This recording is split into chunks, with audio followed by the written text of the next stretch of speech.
আসসালামু আলাইকুম। এতিম ও অনাথদের প্রতি নবীজি সাল্লাল্লাহু আলাইহি সাল্লামের ভালোবাসা, সেটা আজকে আমরা জানব। মানবতার শিক্ষক, দুঃখী ও অসহায় মানুষের আশ্রয়স্থল নবীজি সাল্লাল্লাহু আলাইহি সাল্লাম শিশুদের ভালোবাসতেন। সব শিশুকেই নিজের সন্তানের মতো আদর করতেন, কোলে নিতেন, শিশু সুলভ গল্প করতেন, চুমু খেতেন। আদর ও সোহাগ ও ভালোবাসা ব্যবহারের মাধ্যমে তাদের উন্নত নৈতিক শিক্ষা দেওয়ার চেষ্টা করতেন। বিশেষত অনাথ এতিম শিশুদের প্রতি তার এই স্নেহ ভালোবাসা ছিল অন্য মাত্রার। কেননা নবীজি সাল্লাল্লাহু আলাইহি সাল্লাম নিজেও একজন এতিম ছিলেন। জন্মের কয়েক মাস আগে তার পিতা আব্দুল্লাহ ইন্তেকাল করেন, আর মাত্র 6 বছর বয়সে মা আমেনাও দুনিয়া ত্যাগ করেন। ফলে অতি অল্প বয়সেই তিনি পিতা মাতার ছায়া থেকে বঞ্চিত হন। শৈশবকালেও তিনি আশ্রয় নেন দাদা আব্দুল মুত্তালিবের কাছে। তবে এই আশ্রয় বেশি দিন স্থায়ী হয়নি। 2 বছর যেতে না যেতেই, অর্থাৎ মাত্র 8 বছর বয়সেই দাদাকেও হারান। এরপর তিনি চাচা আবু তালিবের স্নেহ ছায়ায় লালিত পালিত হন। এই জন্য কুরআনে আল্লাহ তাআলা তার প্রিয় হাবিবকে সাল্লাল্লাহু আলাইহি সাল্লাম স্মরণ করিয়ে দিয়ে বলেছেন, আল্লাহ কি আপনাকে এতিম অবস্থায় পাননি, অতঃপর তিনি আপনাকে আশ্রয় দিয়েছেন। সূরা দুহা আয়াত 6। এই আয়াতে নবীজি সাল্লাল্লাহু আলাইহি সাল্লামের জীবনের শুরুটা স্পষ্টভাবে তুলে ধরেন।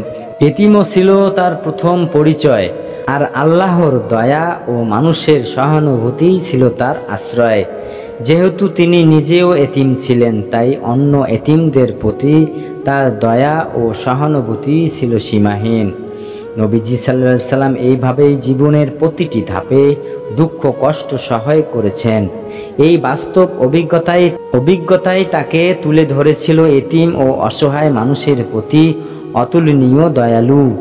তিনি সারাটি জীবন সমাজের এতিম অনাথদের জন্য কাজ করেছেন, কারণ ইসলাম এতিমদের মর্যাদা ও তাদের অধিকারের প্রতি অত্যাধিক গুরুত্ব আরোপ করেছেন।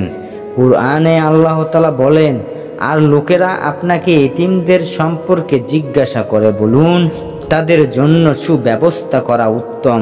তোমরা যদি তাদের সাথে একত্রে থাকো, তবে তারা তো তোমাদেরই ভাই। আল্লাহ জানেন কে উপকারী এবং কে অনিষ্টকারী। সূরা বাকারা আয়াত 220।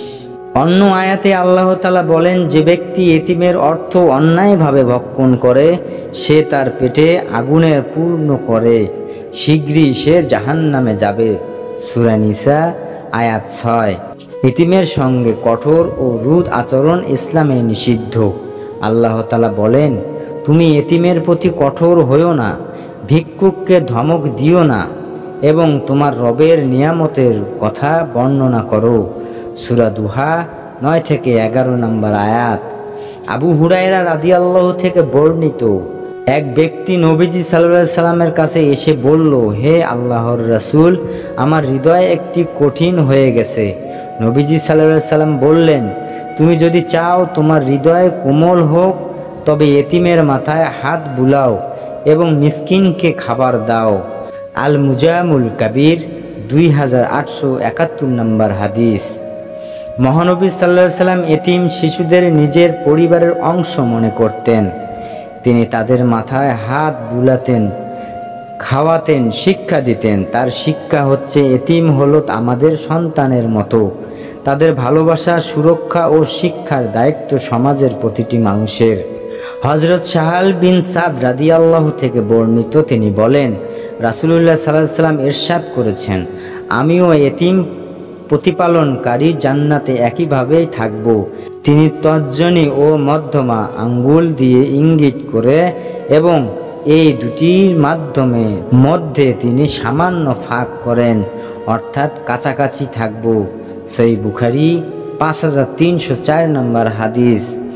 এতিমের সাহায্যকারীর মর্যাদা সম্পর্কে মহানবী সাল্লাল্লাহু আলাইহি সাল্লাম আরও বলেন, বিধবা, এতিম ও গরিবের সাহায্যকারী ব্যক্তি আল্লাহর পথে মুজাহিদের সমতুল্য, অথবা তার মর্যাদা সেই নামাজের জন্য রাত জাগরণকারীর মতো, যে কখনো ক্লান্ত হয় না, অথবা তার মর্যাদা সেই রোজাদারের মতো যে কখনো ইফতারের রোজা ভঙ্গ করে না। মুসলিম 5295 নম্বর হাদিস। অন্য হাদিসে আছে, যে ব্যক্তি কোনো এতিমকে আপন মাতা পিতার সঙ্গে নিজেদের পারিবারিক খাবারের আয়োজনে বাসায় এবং তাকে এই পরিমাণ আহার্য দান করে যে সে পরিতৃপ্তি হয়ে আহার করে, তাহলে তার জন্য জান্নাত ওয়াজিব হয়ে যাবে। মুসনাদে আহমদ 18252 নম্বর হাদিস। বস্তুত এতিম হওয়া আল্লাহর বিশেষ পরীক্ষা একটি অংশ, আর এতিমদের প্রতি দয়া করা হলো আল্লাহর সন্তুষ্টি অর্জনের অন্যতম পথ। তাছাড়া এতিমরা হলো সমাজের সবচেয়ে অসহায় শ্রেণী। তাদের প্রতি ভালোবাসা ও যত্ন নেওয়া মানবিক কর্তব্য, ইমানের দাবি। জাযাকাল্লাহু খায়র।